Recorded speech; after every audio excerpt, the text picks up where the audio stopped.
ओम शांति। आज बाबा के 10 तारीख के महावाक्य हैं, जिनमें बाबा हम बच्चों को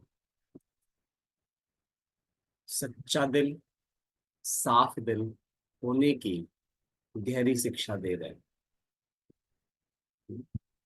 सच्चा दिल और साफ दिल होने।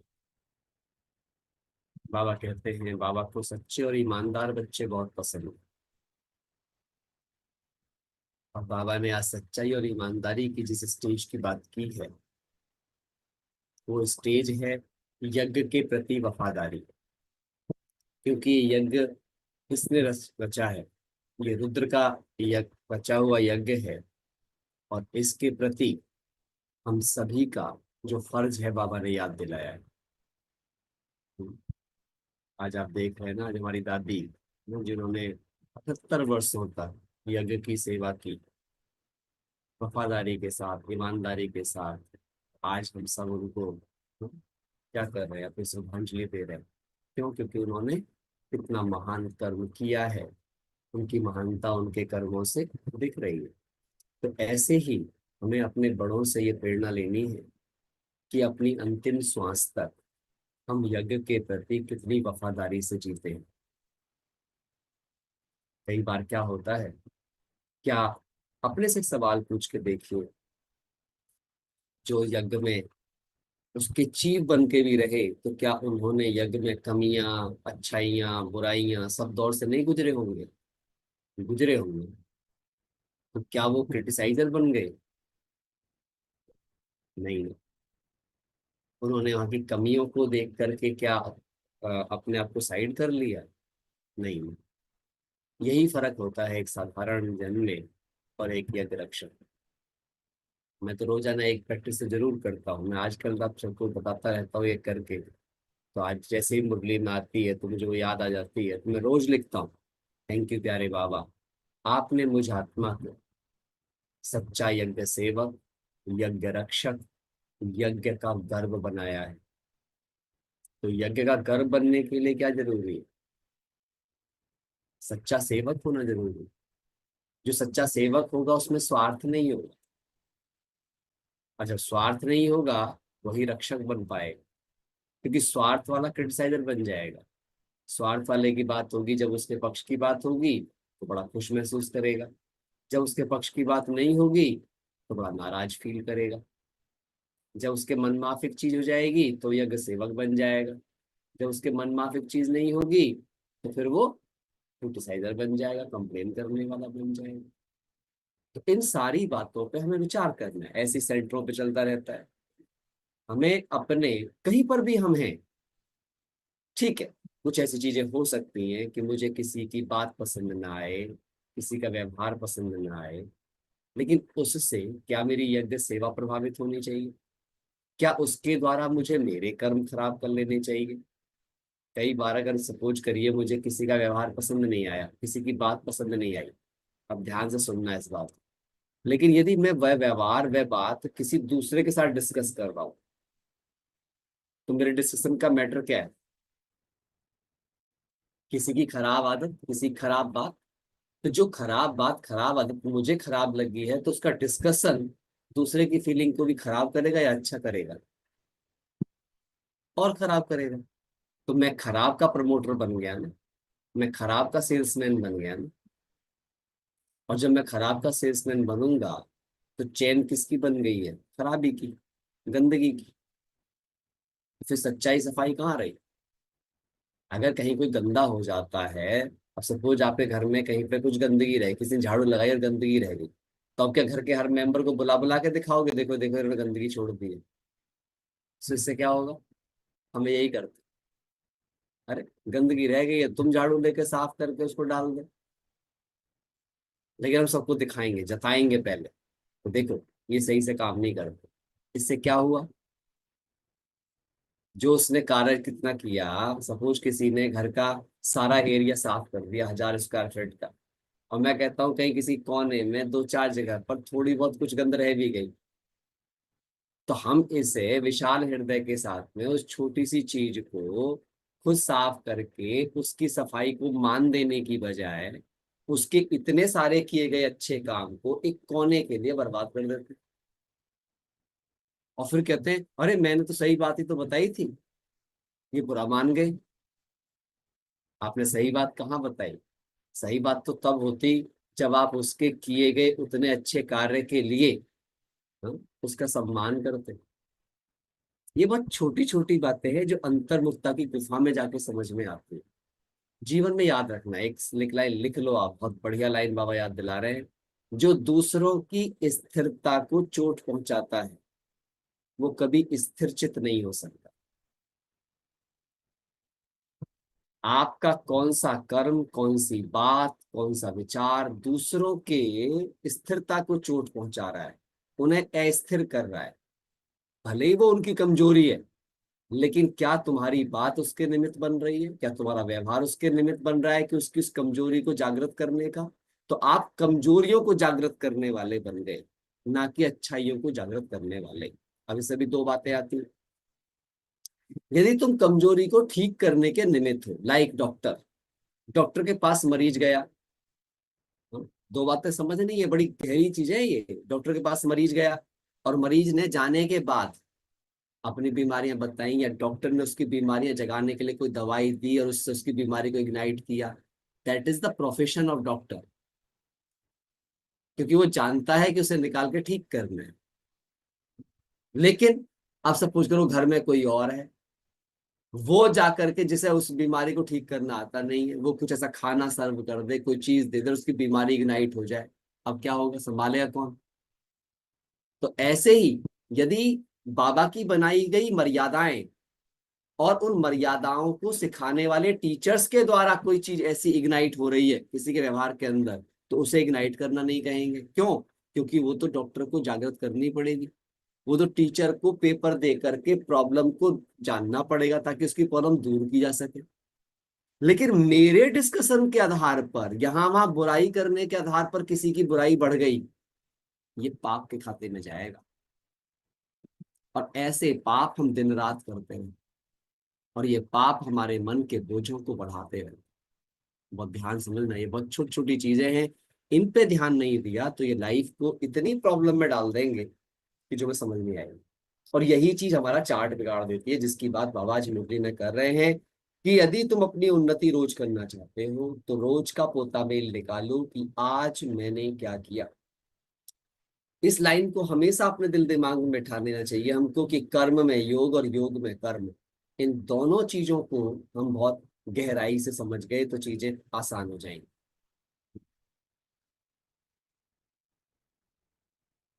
ये सिंपल चीज। तो यज्ञ के प्रति ऑनेस्टी का मतलब ये है कि यज्ञ के सब ब्राह्मणों के अंदर मेरे द्वारा साहस और शक्ति बढ़े। बाबा की 85 की एक मुरली है दीपमाला के ऊपर, अगत्य मुरली में बड़ी प्यारी बात लगी मुझे उसकी। बाबा ने कहा कि तुम दादियों से बात करते हुए बाबा कहते हैं कि तुम दादियां जो है वो इसलिए नहीं आई थी कि तुम ब्रह्मा को देख के आई, नहीं, तुम्हें ब्रह्मा में श्री कृष्ण दिखाई दिया इसलिए आई। तुम ब्रह्मा को देख के नहीं आई, तुम्हें ब्रह्मा में श्री कृष्ण दिखा तो तुम आई। तो तुम्हारे अंदर कब वो देवत्व दिखाई देगा, कब वो डाइटी दिखाई देंगे, जो संसार खिंचा हुआ है। ये बहुत ब्यूटीफुल चीज है। साक्षात्कार मूर्ति तुम कब बनोगे? और साक्षात्कार क्या है? उसी मुरली में बाबा ने एक और गहरी बात की। साक्षात्कार मूर्त का मतलब ही है स्टेडीनेस, स्थिरता। स्थिरता कितनी है? तुम हलचल में कितनी जल्दी आते हो या तुम अचल कितनी जल्दी रहो? और याद रखना, अचल वही रह सकता है जो दूसरों को अचल बनने में मदद करता हो, क्योंकि आपका अचल बनने का सहयोग संगठन में अचलता लाएगा, और संगठन एक पहाड़ की तरह तैयार हो जाए जो कि फिर हलचल में नहीं आए। लेकिन हम गलती कहाँ कर रहे हैं? आपको हमेशा अपने से पूछना है कि मैं ये बात कहूंगा तो इस बात को कहने के परिणाम क्या होंगे। क्या इस बात को कहने के बाद सीरीज ऑफ स्टेबिलिटी बनेगी या सीरीज ऑफ अनस्टेबिलिटी बनेगी? मेरे कुछ कहने से लोगों के हृदय छलनी हो जाएंगे या लोगों के हृदय यूनाइट हो जाएंगे? इसी के लिए कहा गया है तोल कर बोलो। पहले सोचो फिर बोलो, बल्कि सोच पर भी सोचो। ये बड़े गहरी सावधानियां हैं, पर ये कौन संभाल पाएगा? उसी के लिए बाबा ने गुण में, जो कल भी बताया था, आज ही बाबा उसकी बात कर रहे हैं, जो अंतर्मुखी होगा। अंतर्मुखी हो। मैं कहानी मुझे याद आ रही है इसके ऊपर, बहुत इंपॉर्टेंट कहानी है, सब लोग ध्यान से सुनना, बुद्ध के बारे में, महात्मा बुद्ध के बारे में। कहते हैं महात्मा बुद्ध के पास एक दार्शनिक आया था, मौलंकुत नाम का। और उसने आके पूछा, भगवान है, ईश्वर है, परमात्मा है? दार्शनिक ऐसे सवाल ही पूछते हैं ना, फिलोसोफर्स। पूछा तो महात्मा बुद्ध ने भी बड़ा प्यारा सवाल पूछा। बोले सच में ही जानना चाहता है या केवल बुद्धि की खुजलाहट है?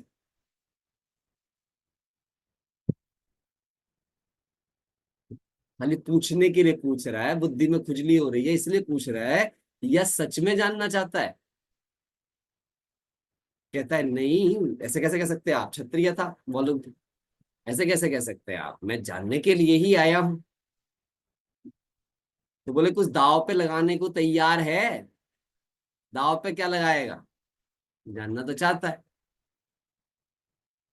तो अब अहंकार और जागृत हो जाता है, क्षत्रिय आदमी का अहंकार जल्दी जाग जाता है ना। कहता है सब कुछ लगा दूंगा, जान भी दाव पे लगा दूंगा उसको जानने के। बोल दिया तो फंस गया। तो बोला तो एक काम कर, 2 साल के लिए चुपचाप बैठ जा यहीं। 2 साल बाद मैं तुझसे पूछूंगा, अब पूछ जो कुछ तुझे पूछना है मालूम तुझसे।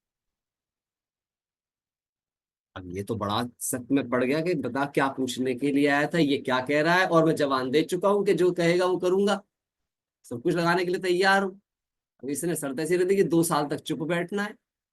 अब क्षत्रिय आदमी चुप कैसे बैठे, है ना? वो तो चुप बैठना जानता ही नहीं है, उसको बोलना ही आता है, कुछ पूछना आता है, कुछ कहना आता है, कुछ चैलेंज करना आता है, लेकिन अब चुप बैठना है।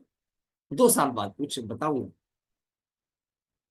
और उसे शर्त मान ली, बैठ गया। तो तभी जो पास में एक और बैठा था भिक्षु, वो हंसने लगा। कहता भाई तुम क्यों हंस रहे हो?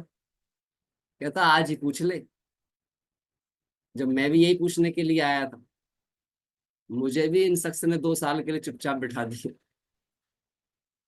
और अब 2 साल बाद कुछ पूछने को बचा ही नहीं है। क्या पूछूं? तो अगर जो पूछना है आज ही पूछ ले, 2 साल बाद फिर पूछ नहीं पाएगा कुछ भी। और कहते हैं फिर यही हुआ, क्योंकि 2 साल में उस अंदर की गहराई में जाकर, शांत की गहराई में जाकर, अंतर्मुखता की गुफा में बैठकर उसे वो अनुभूतियां मिल गई कि उसके बाद कोई सवाल बचा ही नहीं कुछ पूछने का। सो हमें अपने आप से पूछना है, हम खुद से कब बात करते हैं? हम तो दूसरों से ही बात करते रहे। हम खुद से कब मिले? खुद से तो हम मिलते ही नहीं। खुद को तो हम कभी देखते ही नहीं। सब कुछ बाहर देखते हैं। पहले अपने रोल से शुरुआत हो जाती है, हर वक्त बस अपने रोल को देखते रहते हैं। तो हम खुद को कहाँ देख रहे हैं? मेरा रोल भी मुझसे दूर है, मैं मेरा रोल नहीं हूँ। रोल सेकंड है, मी द फर्स्ट। बट मैंने उससे तो कभी बात करी ही नहीं। मैंने रोल के रीजन को कभी देखा ही नहीं। मैंने जब से रोल के रीजन को देखना स्टार्ट किया, तब से गेम समझ में आना शुरू हुआ। हम रोल्स को देख रहे हैं एक दूसरे के, जिसमें दोनों की सोल विलुप्त हो गई है, ना मेरी सोल जागृत है, ना जिसका रोल देख रहा हूं ना उसकी जागृत है। दो सोए हुए लोग एक दूसरे से मिल रहे हैं, बिल्कुल उस तरह जैसे दो शराबी एक दूसरे से मिल रहे हैं नशे में। देह अभिमान का नशा, प्रदर्शन का नशा, परमत का नशा हो चुकी है जिंदगी इसमें। जागरूक है ही नहीं, वी आर नॉट अवेयर। समझ आ रही है बात या नहीं? संस्कार सीखने की कला अंतर्मुक्ता की गुफा में आएगी। कभी अपने आप के साथ चुप बैठो, कभी अपने आप से मिलो, सिर्फ अपने आप से मिलो। अपने आप से कैसे मिला जाता है, तो एक विधि बताता हूँ। बहुत चीज ऐसी बता रहा हूँ आपको जो बहुत इंटरनलाइज। हमेशा अपने आप से कुछ सवाल अपनी सोच के बारे में पूछना सीखो, करने के बारे में नहीं।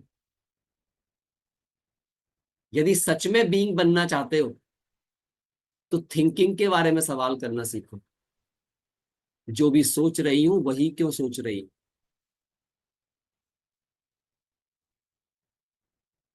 देखना कैसे जीवन बदलेगा। एक ही लाइन में बता दिया है मैंने, अब इसी गहराई में खुद जाओ। जो भी सोच रही हूं वही क्यों सोच रही हूं। जो फील कर रही हूं वही क्यों फील कर रही हूं। जवाब मिल जाएगा आपको अपने आप। पता चल जाएगा कि क्यों ऐसा हो रहा है। वो रीजन पता चल जाएंगे कि इनका ओरिजिन कहाँ है। और जिस दिन ओरिजिन का पता चल गया, उस दिन उस ओरिजिन को मिटाने की या उस ओरिजिन को बढ़ाने की, दोनों ही केस है। अच्छा ओरिजिन है तो उसे विकसित करने की, और खराब ओरिजिन है तो उनको मिटाने की। खराब भी जो होगा समझ आ जाएगी। लेकिन ये सवाल पूछना पड़ेगा अपने आप से। जो भी कुछ सोचो, खाने का मन कर रहा है, यही खाने का मन क्यों कर रहा है। वाई। जवाब मिल जाएगा। आकर्षण है, टेस्ट है, या जरूरत है। और जरूरत है तो यही जरूरत क्यों है,